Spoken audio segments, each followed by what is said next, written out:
Guys అసలు ఎంతమందికి answer తెలుసో చెప్పండి.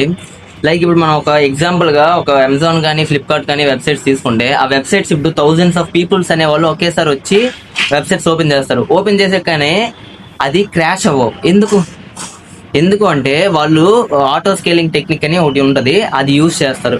అసలు ఏంటి ఆటో స్కేలింగ్ టెక్నిక్ అంటే, లైక్ ఇప్పుడు అంత ట్రాఫిక్ వచ్చేటప్పుడు అదేంటంటే సర్వర్స్ అనేవి ఇంక్రీజ్ అవుతాయి. సర్వర్స్ ఇంక్రీజ్ అయ్యి సెపరేట్ అయిపోతాయి.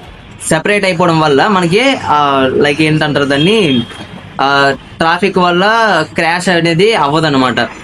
సో ఎప్పుడు అంటే ఇది ఎలా అంటే, ఎప్పుడు అంటే ఫర్ ఎగ్జాంపుల్ ట్రాఫిక్ వచ్చేటప్పుడు ఆ సర్వర్స్ అనేవి ఇంక్రీజ్ అయ్యి డివైడ్ అయిపోతాయి. లేదు ట్రాఫిక్ తక్కువ ఉన్నప్పుడు సర్వర్స్ అనేవి తగ్గిపోయి కాస్ట్ అనేది ఎఫిషియెంట్గా ఉంటుంది. అండ్ ఇలాంటి కంటెంట్ కోసం సబ్స్క్రైబ్ చేసుకోండి. మనం లాంగ్ వీడియోస్ కూడా చేస్తున్నాం, ఒకసారి ఆ లాంగ్ వీడియోస్ కూడా చూడండి. కంటెంట్ నచ్చితే ఖచ్చితంగా సబ్స్క్రైబ్ చేసుకోండి. Thank you.